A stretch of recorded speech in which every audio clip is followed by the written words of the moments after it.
जो मनुष्य शनिवार के दिन भगवान शनिदेव की यह पावन कथा सच्चे मन से सुनता है, उसके जीवन से दुख और दारिद्र्य का नाश होता है और उसके घर में सुख, शांति तथा समृद्धि का वास होता है। शनिवार का यह दिन न्याय के देवता, कर्मफल दाता, महाकाल के प्रिय शनि महाराज का पवित्र दिन है। आज हम आपको धर्मपुरी नाम के एक ऐसे गांव की कथा सुनाने जा रहे हैं जो ये सिद्ध करती है कि शनिदेव का न्याय कभी रुकता नहीं, कभी झुकता नहीं और कभी थकता नहीं। ये कथा है एक ऐसे बुनकर की जिसने जीवन में हर तरफ से अंधेरा देखा, जिसकी आस टूटी, जिसकी उम्मीद बिखरी, लेकिन जिसका विश्वास अडिग रहा। ये कथा है संयम की, सत्य की और उस दिव्य न्याय की जो देर से आता है लेकिन आता अवश्य है।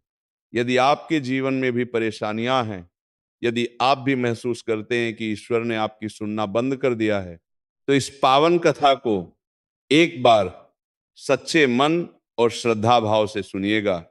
यह कथा आपके हृदय को स्पर्श करेगी और आपके विश्वास को नई शक्ति देगी। तो आइए मन में श्रद्धा का दीप जलाकर, हृदय में भक्ति का भाव भरकर इस शनिवार व्रत की पावन कथा की शुरुआत करते हैं। बहुत समय पहले की बात है। विंध्याचल की पहाड़ियों की तलहटी में बसा धर्मपुरी नाम का एक छोटा सा गांव था। यह गांव न तो बहुत बड़ा था और न ही बहुत छोटा। यहाँ के लोग परिश्रमी थे, सरल थे और प्रकृति से सीधे जुड़े हुए थे। गांव के बीच से एक छोटी सी नदी बहती थी जिसे लोग धर्मा नदी कहते थे। इस नदी का जल इतना निर्मल था कि उसमें अपना चेहरा देखा जा सकता था। धर्मपुरी में अधिकांश लोग बुनाई का काम करते थे। उनके करघे सुबह से शाम तक खटखटाते रहते थे और उनके हाथों की बुनी हुई साड़ियां दूर दूर तक मशहूर थीं। इसी धर्मपुरी गांव के पूर्वी छोर पर एक पुराना मकान था। यह मकान कभी बहुत संपन्न परिवार का था, लेकिन अब उसकी दीवारों पर दरारें पड़ चुकी थीं और छत के कुछ हिस्से टूट चुके थे। इस मकान में रहता था मदन, एक बुनकर। मदन की उम्र कोई 35 वर्ष की थी। उसका शरीर दुबला पतला था। चेहरे पर हमेशा एक शांत भाव रहता था और आंखों में गहरी उदासी बसी रहती थी जो उसके होठों की मुस्कान के पीछे छिपी रहती थी। मदन अपनी माँ सुलोचना और अपनी पत्नी गौरी के साथ रहता था। उनका एक 8 वर्ष की बेटी भी थी जिसका नाम मनका था। मनका बहुत चंचल और बुद्धिमान बालिका थी। उसकी बड़ी बड़ी काली आंखें जब किसी को देखती थी तो लगता था जैसे वो उसके मन की बात पढ़ रही हो। मदन के पूर्वज बहुत कुशल बुनकर थे। उनकी बुनी हुई रेशमी साड़ियां एक समय में राज दरबारों तक जाती थीं, लेकिन समय की धारा किसी के लिए नहीं रुकती। मदन के पिता का जब देहांत हुआ तो घर में केवल एक पुराना करघा, कुछ कच्चा धागा और ढेर सारा कर्ज बचा था। मदन ने उस कर्ज को चुकाने के लिए अपनी जवानी का हर एक पल करघे को दिया। उसने दिन रात काम किया। उसने कभी आराम नहीं मांगा, कभी शिकायत नहीं की। उसके हाथों की उंगलियां धागों की रगड़ से इतनी खुरदरी हो गई थी कि उन्हें देखकर कोई भी समझ सकता था कि इस इंसान ने जीवन में कितनी मेहनत की है। लेकिन मदन की सारी मेहनत पर पानी फेर देता था उसका पड़ोसी कर्मचंद। कर्मचंद धर्मपुरी का सबसे बड़ा कपड़ा व्यापारी था। उसकी हवेली गांव के बीचों बीच थी, जो दूर से ही अपनी चमक से लोगों को प्रभावित करती थी। कर्मचंद ने पीढ़ियों से एक ऐसी व्यवस्था बना रखी थी जिसमें धर्मपुरी के सारे बुनकर उसी के लिए काम करते थे। वह उन्हें कच्चा माल उधार देता था और बदले में उनकी बुनी हुई साड़ियां अपनी मनमर्जी के दामों पर खरीदता था। ये दाम इतने कम होते थे कि बुनकर मेहनत तो पूरी करते, लेकिन उनके हाथ में जो आता वह इतना नहीं होता था कि वे उसी उधार को चुका सकें। इस तरह धर्मपुरी के बुनकर पीढ़ी दर पीढ़ी कर्मचंद के कर्ज के जाल में उलझे रहते थे। मदन इस जाल को समझता था। वह जानता था कि कर्मचंद के पास अपना कच्चा माल बेचने से उसका उद्धार कभी नहीं होगा। उसने एक बार सोचा था कि वो सीधे शहर के व्यापारियों से संपर्क करेगा और अपनी साड़ियां सीधे उन्हें बेचेगा। लेकिन करमचंद इतना चालाक था कि उसने पहले ही शहर के व्यापारियों से दबाव डलवा रखा था कि वे धर्मपुरी के बुनकरों से सीधा सौदा न करें। जो बुनकर करमचंद की बात नहीं मानते थे, उनका माल शहर में खरीदने से सब मना कर देते थे। मदन ने एक बार इस जाल से निकलने की कोशिश की थी। वो अपनी साड़ियां लेकर शहर गया था, लेकिन वहां के हर व्यापारी ने मुंह फेर लिया। एक ने तो उसे साफ शब्दों में कहा था कि करमचंद सेठ का माल हम लेते हैं, तुम्हारा नहीं। मदन खाली हाथ लौट आया था। उस दिन उसकी आंखों में जो चमक थी वो बुझ सी गई थी। धर्मपुरी में एक और शख्सियत थी जो मदन की जिंदगी में बहुत महत्वपूर्ण थी। ये थे पंडित रामेश्वर दास, जो गांव के शनिदेव के मंदिर के पुजारी थे। पंडित रामेश्वर दास बहुत वृद्ध थे। उनकी आयु 70 वर्ष से ऊपर थी। उनका शरीर झुक चुका था, लेकिन उनकी आवाज में एक ऐसी दृढ़ता थी जो सुनने वाले को थरथरा देती थी। वे कहते थे कि शनिदेव किसी के साथ अन्याय नहीं होने देते। देर हो सकती है, लेकिन न्याय से वंचित कोई नहीं रह सकता। मदन बचपन से ही पंडित जी की इन बातों को सुनता आया था। उसे शनिदेव पर अटूट श्रद्धा थी। वह हर शनिवार को उपवास रखता था और शाम को मंदिर में जाकर शनिदेव की आरती करता था। मदन की पत्नी गौरी बहुत ही सुशील और धैर्यवान स्त्री थी। उसने कभी अपने पति से ये नहीं पूछा कि घर में पैसे कब आएंगे। उसने कभी ये नहीं कहा कि पड़ोसी के घर में ये है, हमारे घर में क्यों नहीं। वह जो था उसमें संतोष करती थी और हर सुबह उठकर तुलसी के पौधे को जल देती थी।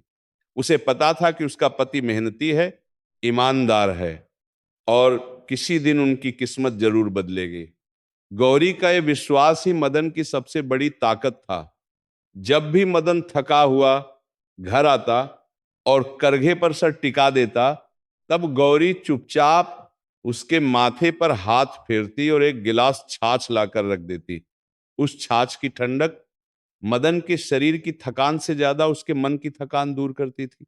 मदन की मां सुलोचना भी बहुत ही भक्त और धर्मपरायण महिला थीं। वे बूढ़ी थीं और उनकी आंखें कमजोर हो चुकी थीं, लेकिन उनका दिल बिल्कुल साफ था। वे हर सुबह उठकर शनिदेव के नाम का जाप करती थीं। उनकी आवाज कांपती थी, लेकिन शब्द स्पष्ट होते थे। वे कहती थीं कि बेटा, शनि महाराज को लोग डर से याद करते हैं, लेकिन जो प्रेम से याद करता है उसे शनि महाराज कभी निराश नहीं करते। मदन अपनी मां की ये बातें सुनता था और उसके मन में श्रद्धा और गहरी हो जाती थी। उस वर्ष धर्मपुरी में एक नई मुसीबत आई। करमचंद ने घोषणा की कि वह पहले से भी कम दाम पर साड़ियां खरीदेगा। उसने कहा कि शहर में मशीनों से बनी साड़ियां बहुत सस्ती आने लगी हैं, इसलिए हाथ से बुनी साड़ियों का दाम कम करना पड़ेगा। बुनकरों ने विरोध किया। उन्होंने कहा कि इतने कम दाम में तो हमारे धागे का भी खर्च नहीं निकलेगा। लेकिन करमचंद ने दो टूक जवाब दिया था कि जिसे बेचना हो वो बेचे, जिसे न बेचना हो वो अपना काम रोक दे। लेकिन करमचंद के अलावा माल खरीदने वाला गांव में और कोई था नहीं। बुनकरों के पास करमचंद की शर्त मानने के सिवाय कोई रास्ता नहीं था। इस नई मार ने मदन की कमर तोड़ दी। पहले तो मुश्किल से गुजारा होता था, अब उसमें और कमी आ गई। एक दिन ऐसा भी आया जब मनका के लिए दवाई लेनी थी। मनका को 3 दिनों से बुखार था। उसका छोटा सा शरीर तप रहा था। गौरी बार बार उसके माथे पर ठंडा कपड़ा रखती थी। मदन वैद्य के पास गया। वैद्य जी ने कुछ जड़ी बूटियां दी और कहा कि कुछ और दवाइयां बाजार से लानी होंगी। दवाई के पैसे मदन के पास नहीं थे। उसने घर में देखा, तिजोरी में जो थोड़े बहुत पैसे थे वे सब खर्च हो चुके थे। वो बाहर निकला और इधर उधर किसी से उधार मांगने की सोची, लेकिन जिसके पास भी गया सबने किसी न किसी बहाने मना कर दिया। आखिर में निराश और टूटा हुआ मदन करमचंद की हवेली पहुंचा। उसे पता था कि करमचंद उसे जलील करेगा, लेकिन बेटी की बीमारी के आगे अपमान का क्या महत्व था। मदन हवेली के द्वार पर खड़ा हो गया। करमचंद बाहर झूले पर बैठा पान चबा रहा था। उसने मदन को देखा और एक भद्दी हंसी के साथ बोला, अरे बुनकर महाराज, आज कैसे आना हुआ? साड़ियां बेचने आए हो या कुछ और काम है? मदन ने नजरें झुकाकर कहा, सेठ जी, मेरी बेटी बीमार है, दवाई के लिए 5 रुपये चाहिए, मेरे पास अभी नहीं है, अगले हफ्ते जब साड़ियां बनकर तैयार हो जाएंगी तो आपको दे दूंगा। करमचंद ने पान की पीक थूकी और बोला, 5 रुपये, बस 5 रुपये। तो बुनकर जी, 5 रुपये क्या मैं यूं ही दे दूं?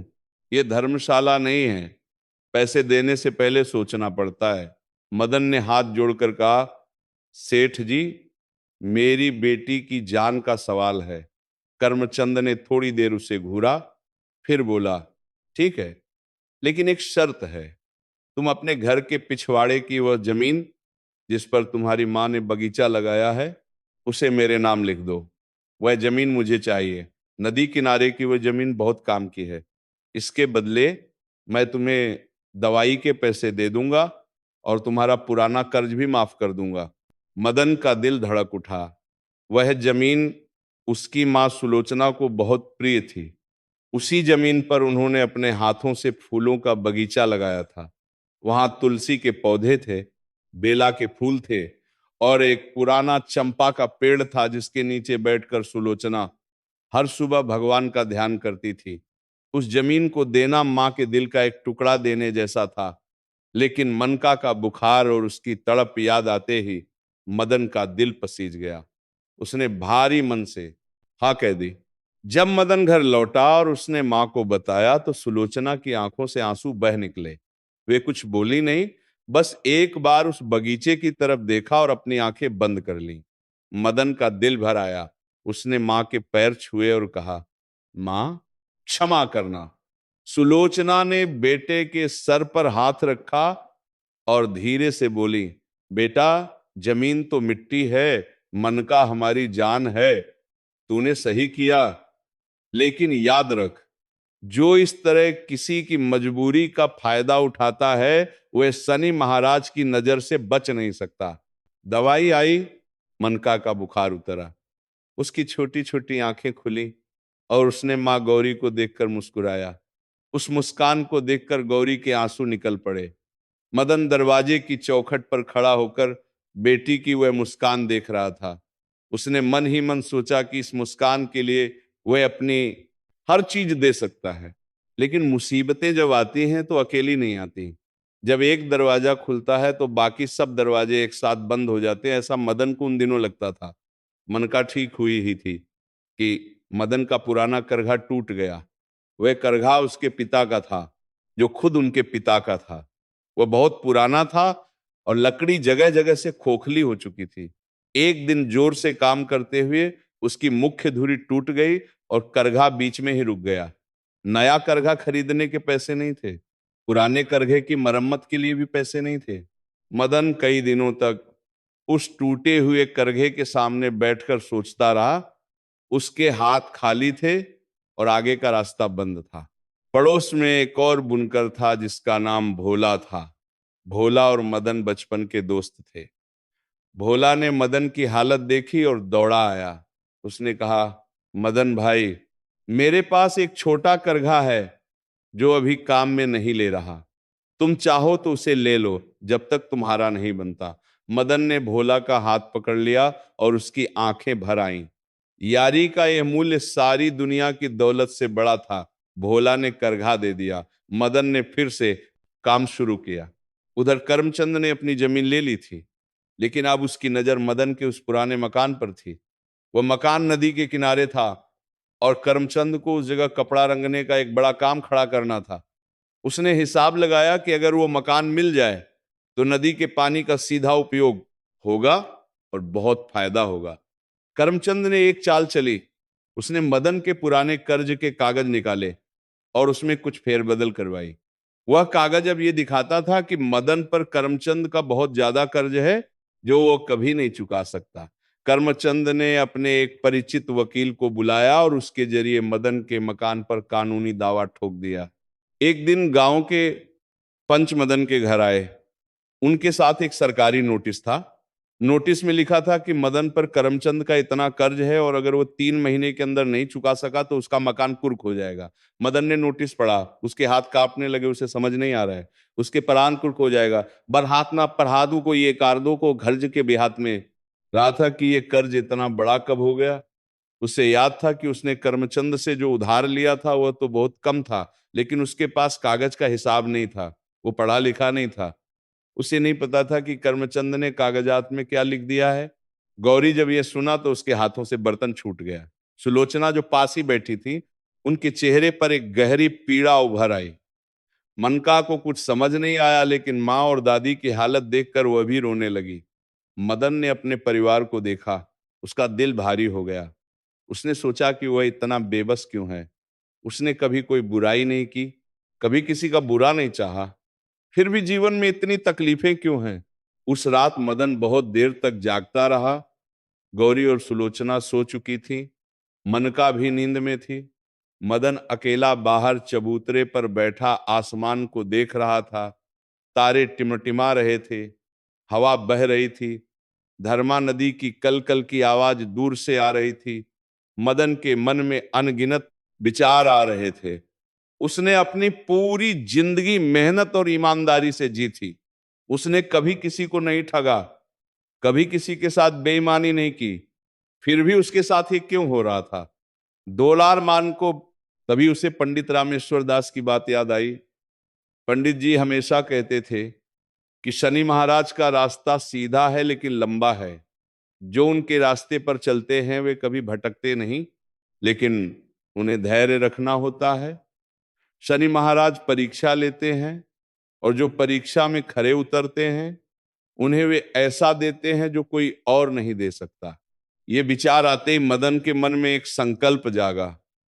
उसने ऊपर देखा और मन ही मन बोला, हे शनि महाराज, मुझे नहीं पता कि आप मेरी परीक्षा क्यों ले रहे हैं, लेकिन मैं हार नहीं मानूंगा।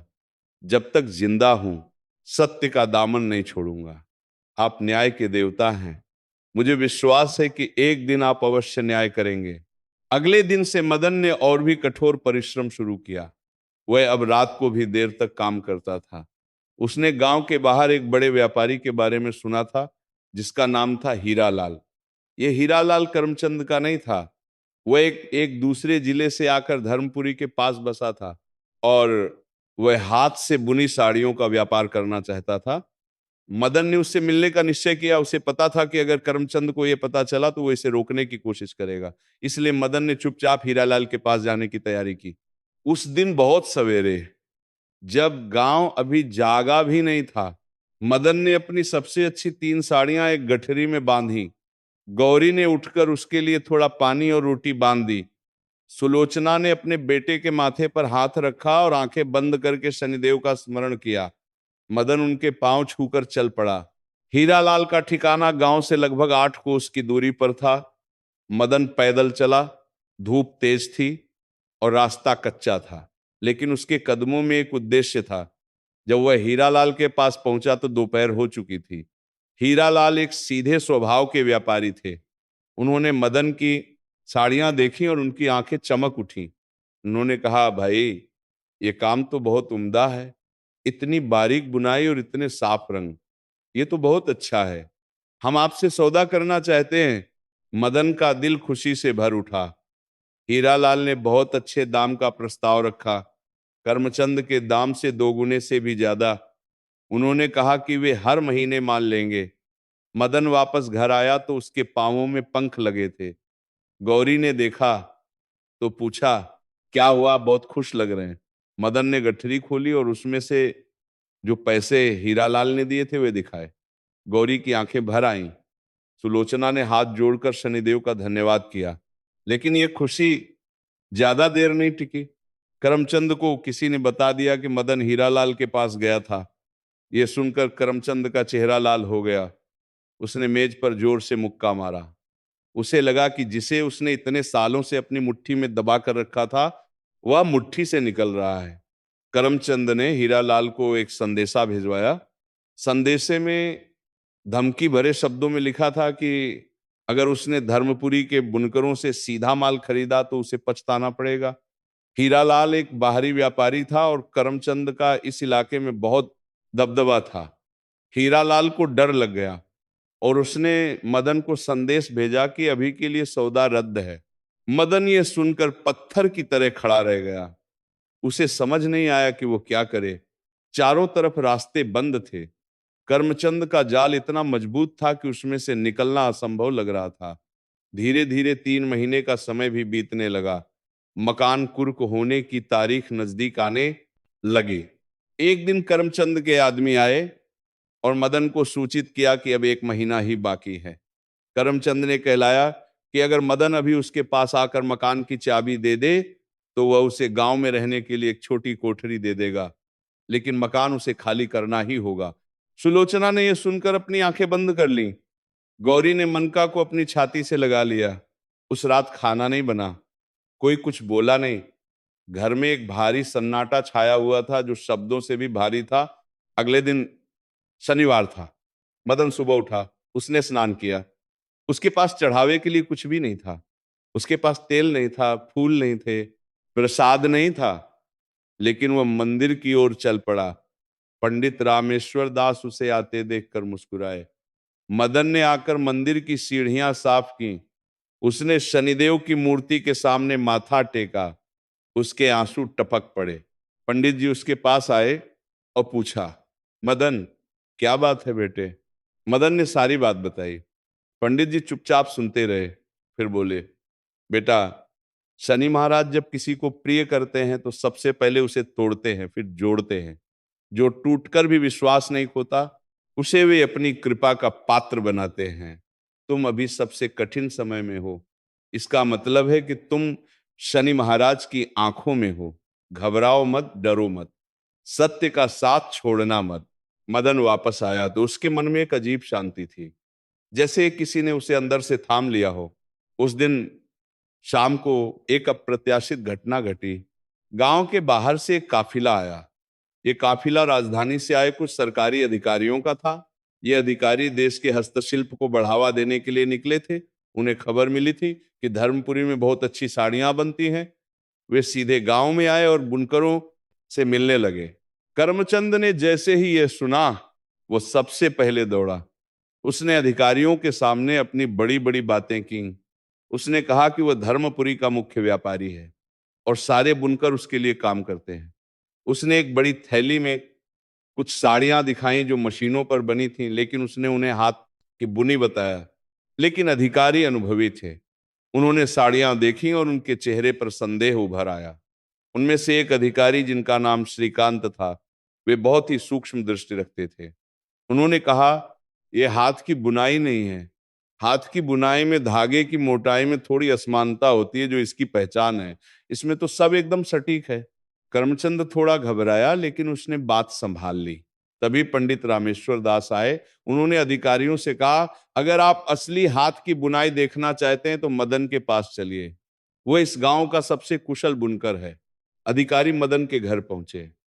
मदन करघे पर काम कर रहा था। उसने जब दरवाजे पर अधिकारियों को देखा तो घबरा गया। उसे समझ नहीं आया कि क्या हो रहा है। श्रीकांत जी ने मदन के घर में रखी साड़ियां देखी। उनके हाथों से बनी एक पुरानी साड़ी देखकर उनकी आंखें चमक उठी। उन्होंने कहा, ये बुनाई, ये रंग, ये बनावट, ये तो बहुत दुर्लभ है। क्या ये तुमने बनाई है? मदन ने कहा, हाँ सरकार। श्रीकांत जी ने मदन को बैठाया और उससे उसके काम के बारे में पूछा। मदन ने सरलता से सब बताया। उसने यह भी बताया कि करमचंद किस तरह बुनकरों को दबाए रखता है और किस तरह उनकी साड़ियां कम दाम में खरीदता है। श्रीकांत जी ने मन ही मन सब सुना। उन्होंने अपने साथियों से कहा, हमने जो खोजने आए थे वो यहाँ है। उन्होंने मदन से कहा कि सरकार एक नई योजना शुरू करने वाली है, जिसमें हाथ के बुनकरों को सीधे सरकारी सहायता मिलेगी और उनकी साड़ियां सीधे सरकारी दुकानों में बेची जाएंगी। इसके लिए उन्हें ऐसे बुनकर चाहिए जो असली हाथ का काम करते हो। मदन इसके लिए बिल्कुल उपयुक्त था। मदन का दिल जोर से धड़का। उसे लगा जैसे वर्षों का अंधेरा एक पल में उजाले में बदल गया हो। लेकिन करमचंद तक यह खबर पहुंच चुकी थी। उसने तुरंत अधिकारियों के कैंप में जाकर उनसे मिला और कहा कि मदन बहुत ही बेईमान इंसान है, उस पर उसका बहुत कर्ज है और उसने कभी चुकाया नहीं। उसने कहा कि मदन का मकान भी जल्द ही उससे छीन जाएगा क्योंकि वह कर्जदार है। श्रीकांत जी ने यह सुनकर कर्ज के कागज मांगे। करमचंद ने वे कागज दिखाए। श्रीकांत जी ने ध्यान से पढ़ा। उनके साथ एक कानूनी जानकार भी था। उस जानकार ने कागज पर कुछ संदिग्ध बातें देखी। उन्होंने कहा, इन कागजों में कुछ अंग बाद में जोड़े गए लगते हैं, ये जांच का विषय है। करमचंद के पैरों तले जमीन खिसकने लगी। श्रीकांत जी ने कहा कि इस मामले की जांच होगी और तब तक मदन के मकान को कुर्क नहीं किया जाएगा।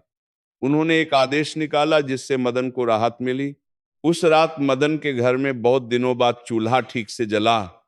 गौरी ने खाना बनाया। सुलोचना ने तुलसी के पास दिया जलाया।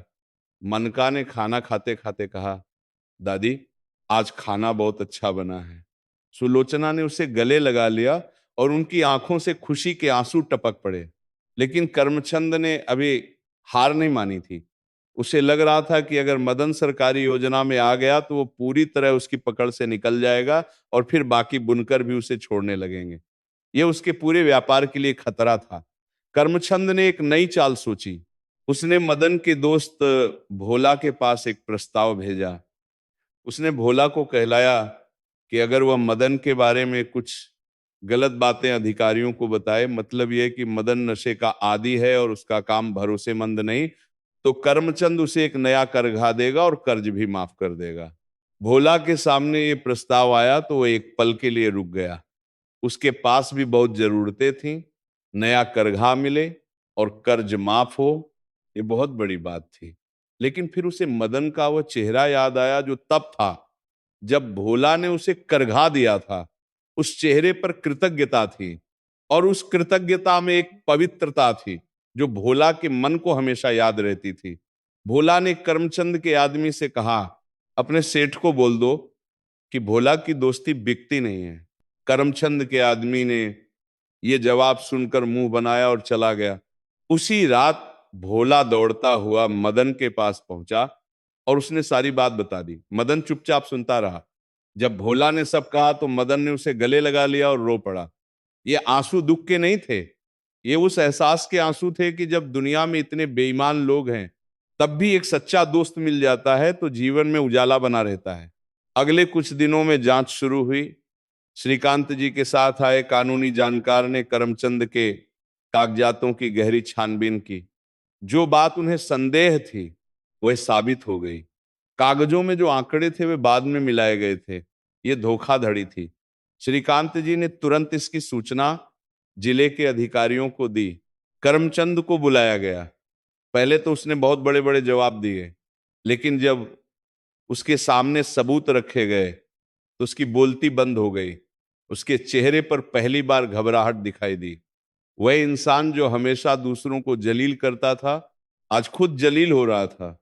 गांव के लोग देख रहे थे और चुपचाप जमा हो रहे थे। जब ये सब हो रहा था उसी समय एक और बात सामने आई। जिन बुनकरों ने करमचंद के यहाँ सालों काम किया था उनमें से कई आए और उन्होंने बताया कि करमचंद ने उनके साथ भी ऐसा ही किया था। उनके कागज भी गलत थे, उनका भी बहुत कुछ करमचंद ने धोखे से हड़पा था।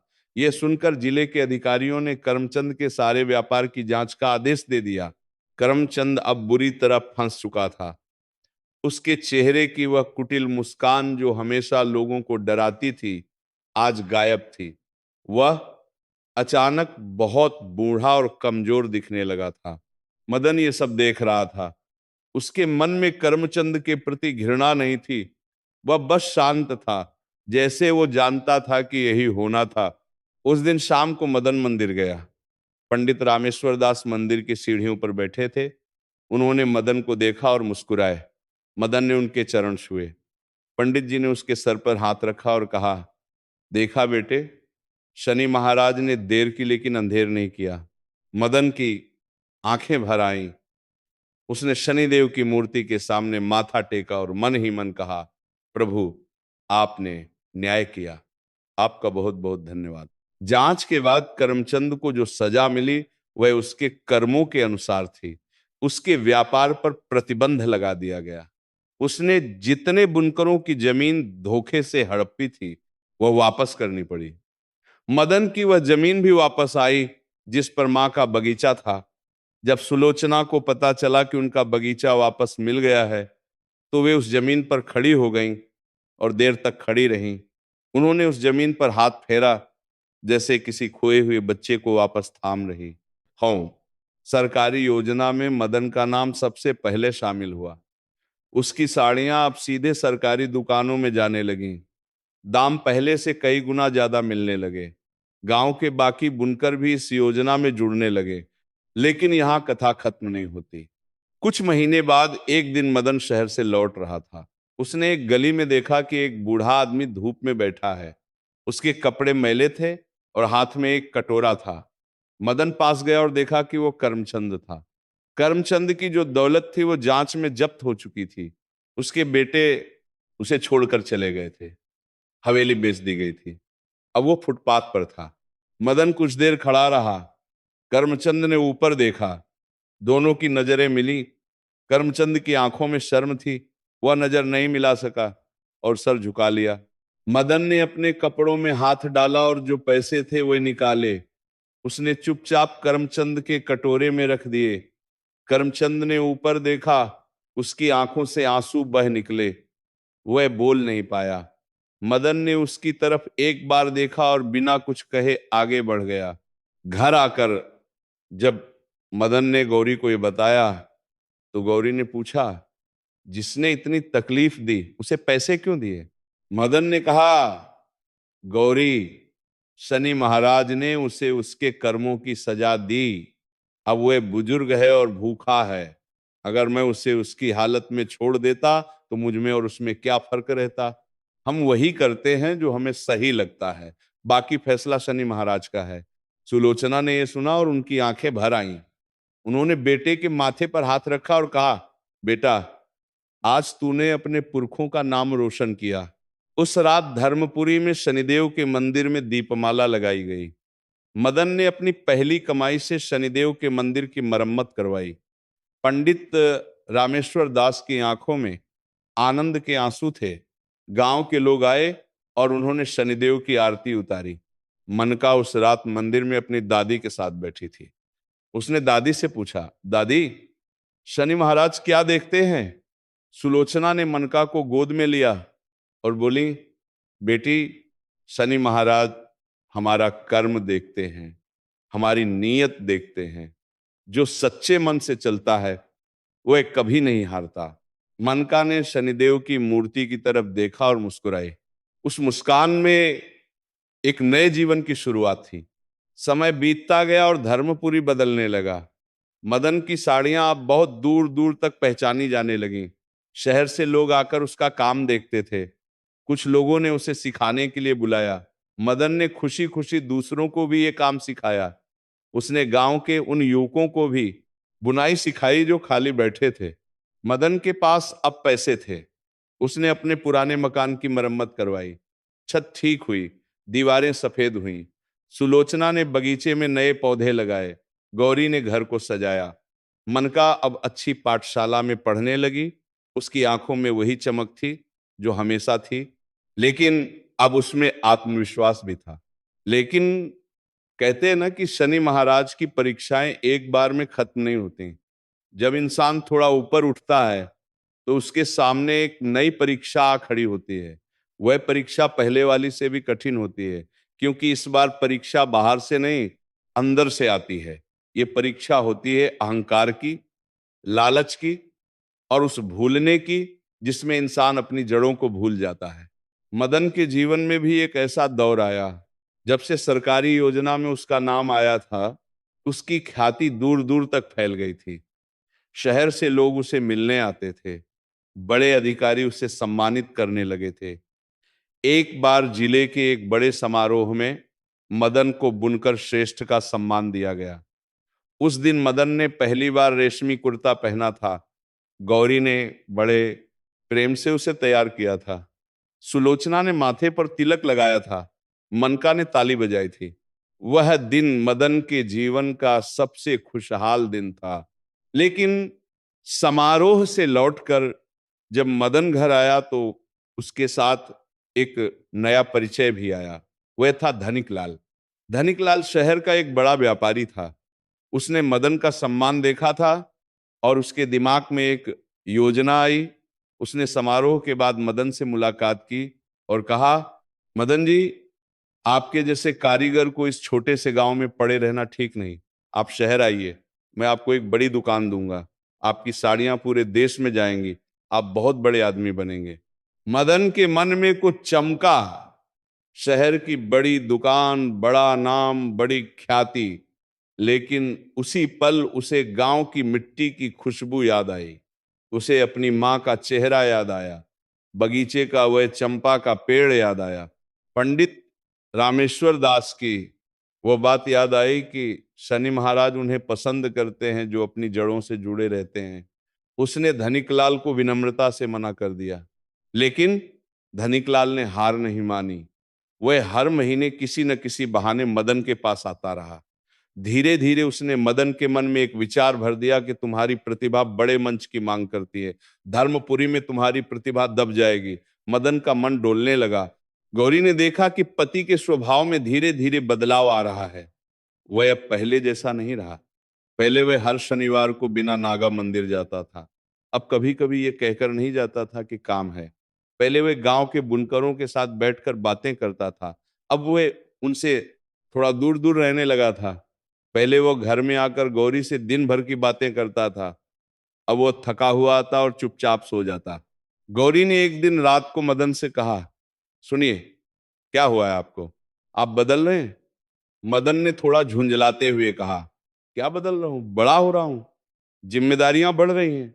गौरी ने धीरे से कहा, जिम्मेदारियां बढ़े तो ठीक है, लेकिन शनि महाराज से दूरी मत बढ़ाइए। मदन ने कुछ जवाब नहीं दिया और सो गया। सुलोचना ये सब देख रही थी।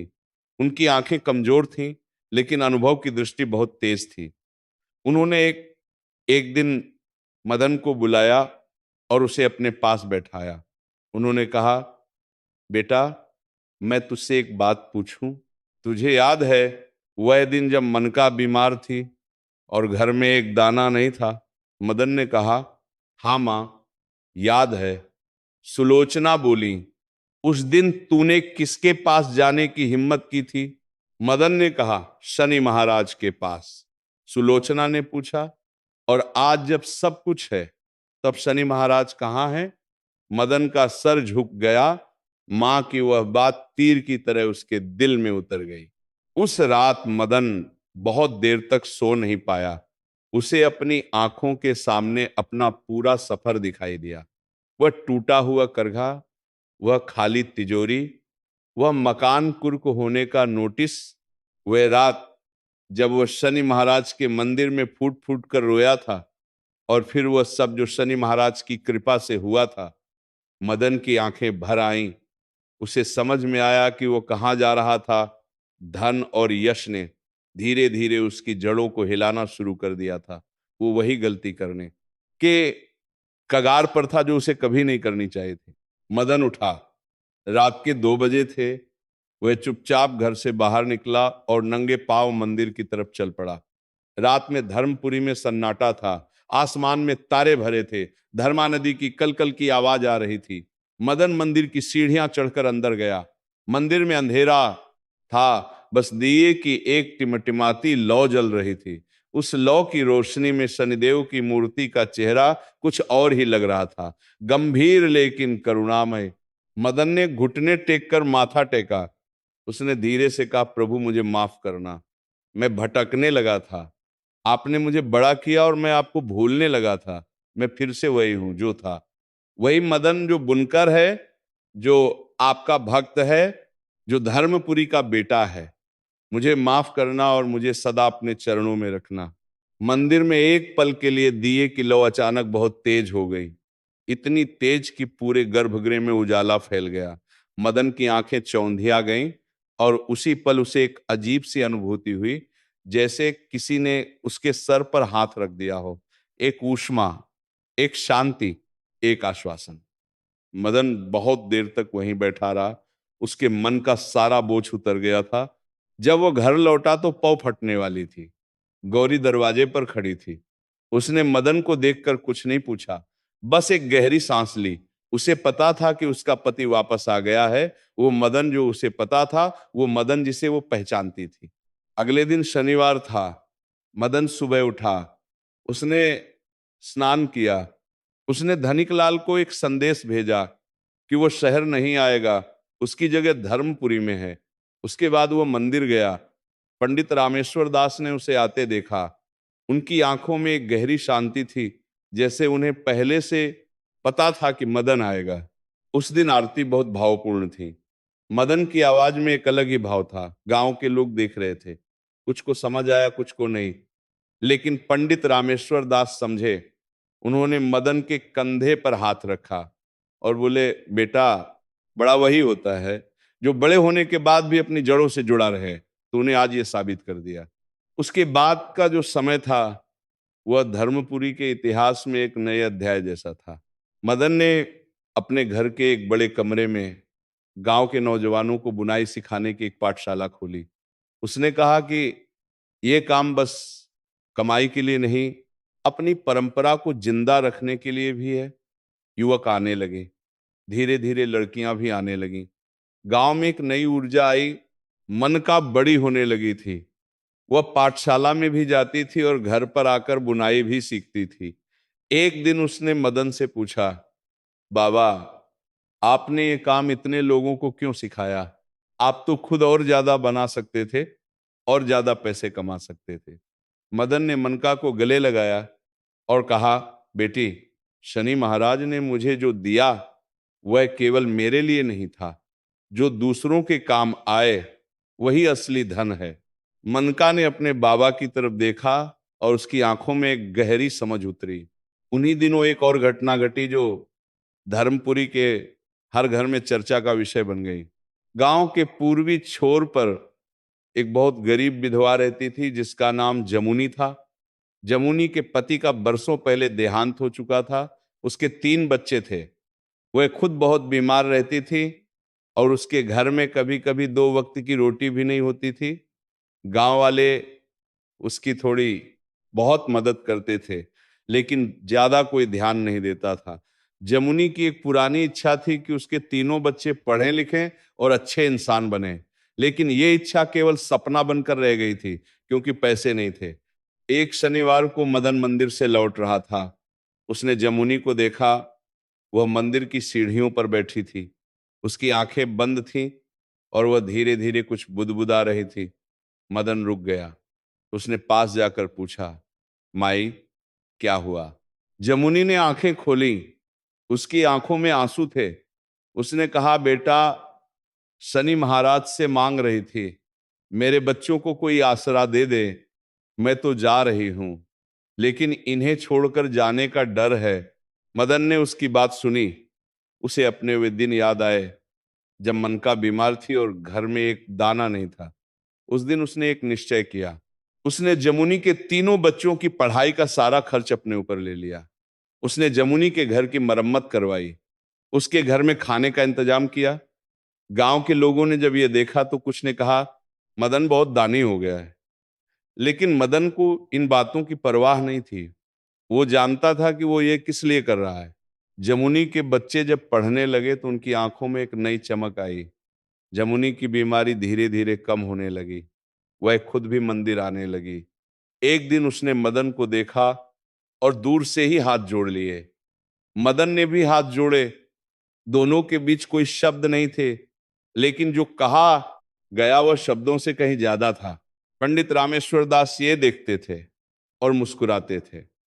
वे कहते थे कि शनि महाराज की कृपा ऐसे ही बरसती है। जो पाता है वो और बांटता है, और जो बांटता है उसके पास और आता है। ये शनि महाराज का विधान है। दिन बीतते गए। मदन की पाठशाला में अब 30 से भी ज्यादा युवक युवतियां थीं। धर्मपुरी की साड़ियां अब देश के कोने कोने में पहुंचने लगी थीं। जो गांव कभी करमचंद के कर्ज में डूबा हुआ था, वह अब अपने पैरों पर खड़ा था। बुनकरों के चेहरों पर एक नई मुस्कान थी और उनके घरों में एक नई रोशनी थी। उधर करमचंद का क्या हुआ, ये भी जानना जरूरी है। करमचंद का व्यापार बंद हो चुका था, उसकी हवेली खाली पड़ी थी, लेकिन उसे ये सब स्वीकार करने में बहुत समय लगा। वो बहुत दिनों तक अपने आप से लड़ता रहा। उसे लगता था कि उसके साथ अन्याय हुआ है, लेकिन धीरे धीरे जब वो एकांत में बैठता था तो उसे अपने सारे कर्म याद आते थे। वो वो याद करता था कि उसने कितने बुनकरों की जमीन हड़पी थी, कितनों का हक मारा था, कितने घरों में भूख के कारण रोना था। वह सब उसकी आंखों के सामने आता था और वो रात को सो नहीं पाता था। एक दिन करमचंद मंदिर आया। वो पहले कभी मंदिर नहीं आता था, उसे ऐसी बातों में यकीन नहीं था, लेकिन उस दिन वो आया। वो सीढ़ियों पर बैठ गया, उसके हाथ जुड़े हुए थे, उसकी आंखें बंद थीं। पंडित रामेश्वर दास उसके पास आए और पूछा, करमचंद, आज कैसे आना हुआ? करमचंद ने आंखें खोली और बोला, पंडित जी, मुझे नहीं पता था कि शनि महाराज सच में होते हैं।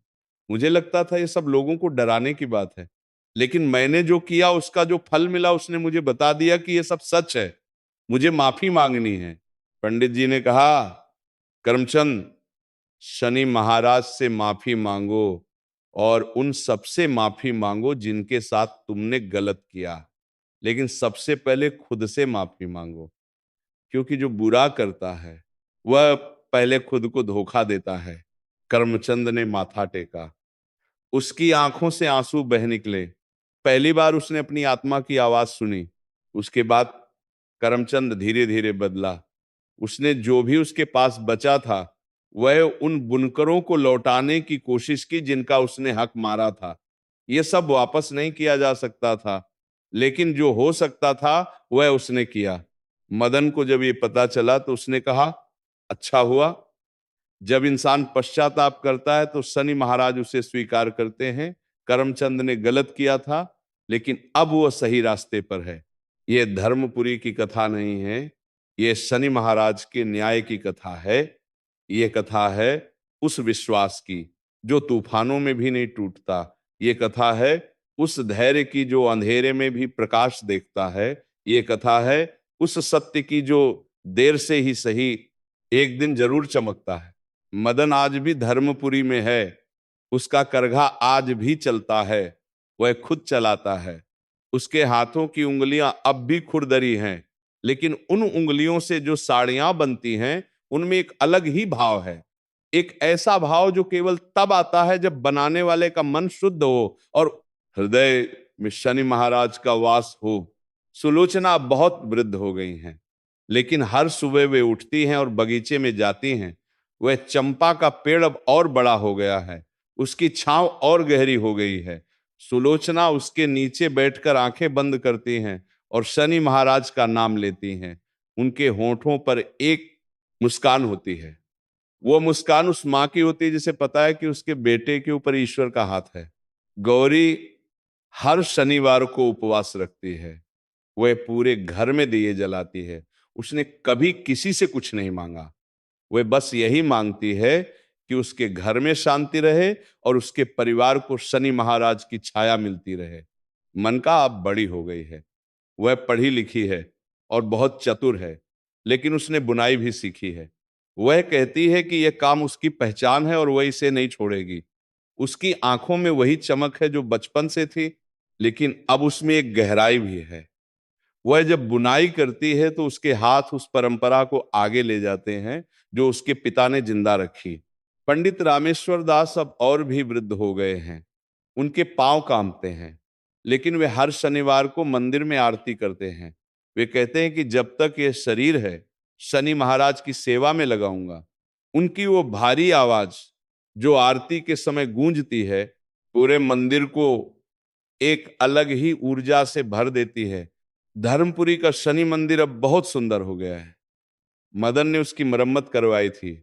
उसकी दीवारें सफेद हैं, मूर्ति के सामने हमेशा दिए जलते रहते हैं। हर शनिवार को यहाँ मेला सा लगता है, दूर दूर से लोग आते हैं। और मंदिर के प्रांगण में एक शिलापट्ट लगा है जिस पर लिखा है कि इस मंदिर का जीर्णोद्धार मदन बुनकर ने करवाया, जो यहाँ का एक साधारण जुलाहा था, जिस पर शनि महाराज ने अपनी असाधारण कृपा की, ये कथा यहाँ समाप्त होती है। लेकिन शनि महाराज का न्याय कभी समाप्त नहीं होता। वे आज भी हर एक के कर्म देख रहे हैं। वे आज भी हर एक की पुकार सुन रहे हैं। जो सत्य के रास्ते पर चलता है, जो धैर्य नहीं खोता, जो अपने भक्ति भाव को बनाए रखता है, उसे शनि महाराज कभी निराश नहीं करते। इसीलिए कहते हैं कि जो मनुष्य शनिवार के दिन सच्चे मन से शनि महाराज का स्मरण करता है, जो उनकी कथा सुनता है, जो उनके बताए कर्म और धर्म के रास्ते पर चलता है, उसके जीवन से दुख का अंधेरा छंट जाता है और उसके घर में सुख की ऐसी रोशनी आती है जो फिर कभी नहीं बुझती। जय शनिदेव, जय कर्मफल दाता, जय न्याय प्रिय शनि महाराज।